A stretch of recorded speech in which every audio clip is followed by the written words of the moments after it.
And we're here again with Hale. We did this a year ago, so I'm going to try to figure out some different questions to ask you this time. But I wanted to ask you last year you talked about the fire knife competition and how that had gone. Anything happened since that in regard to the fire knife competition?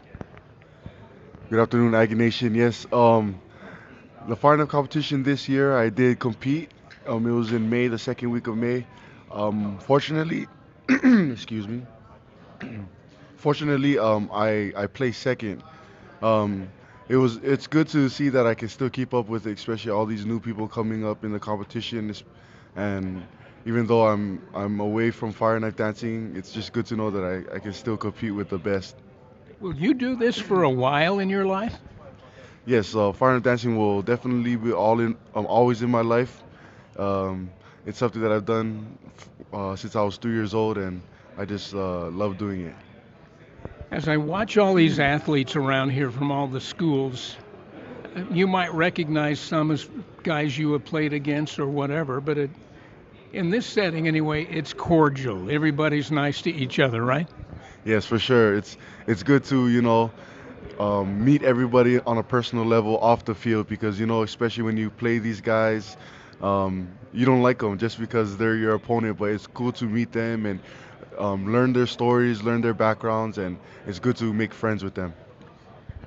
Things change, especially in college football. You have a new defensive coordinator this year. How did that go with in the spring with Coach Coughlin? Coach Cawthon is an awesome defensive coordinator. You can just look at his record and his rap sheet, all the success he's done. He has a lot of years of coaching under his belt, a lot of experience, and a lot of knowledge.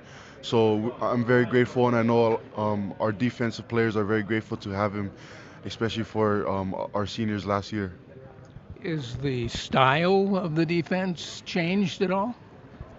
Um, the style of the defense is pretty similar to last year, as in we are aggressive. Things changed now fundamentally, but in a good way. There's a lot of plays in Coach C's arsenal that we're ready to showcase come season. Tell me about some of the guys that play with you along the defensive line, new or old. Our defensive line, in my opinion, is looking pretty good.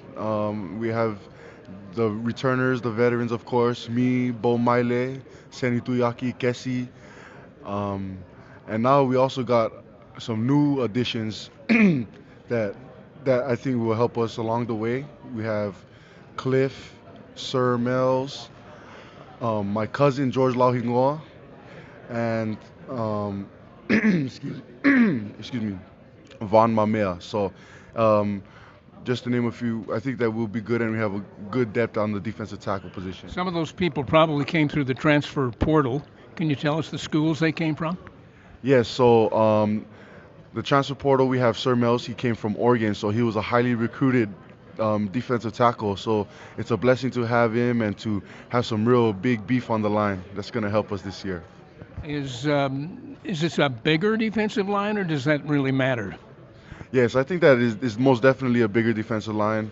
A lot of us, even from last year, we're coming in this year about 10 to 15 pounds heavier. That's Coach C style, and we're just ready to rock. We're ready to put on the extra weight and play. As a veteran, you have feelings about this entire defense.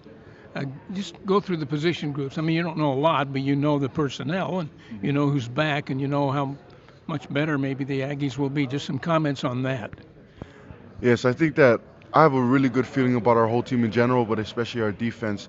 All around, all of the transfers and all of the all of the people at each position are great players. We've been working hard all summer. Every day we have meetings and walkthroughs to make sure that we get the plays done. It was kind of hard at first because Coach C came in a little late with Coach Banda's departure, but um, he's been doing a good job as well as all the coaches and GAs staying on the top of us to make sure that we get the system down so that we can play fast and play comfortable. Uh, I don't know how much you have to do with this, but we in the media are trying to understand how this NIL program works. I don't know if you've worked with Gary Anderson and his group or not. Could you just give me a general comment about how you think that might be working for the Aggie football team? Um, NIL in college football is definitely a good thing, especially for players. You know, it can help players. The only thing is, for Utah State, it's we don't have as many resources, but I know that there's so many people that are working hard to provide us the best that they can, and we are very grateful for that. But as of right now, it's not much of a lot of people on our team. It's more people. You just have to get it on your own and reach out. But our coaches have helped us. I've heard that Gary Anderson has a collective he's working on, and I know that will help us now and especially the boys in the future. So I'm excited for the future of the NIL for Aggie football. Well, Holly, I hope you have a great season, an injury-free season, and the team succeeds this year. Thank you very much. Go Aggies.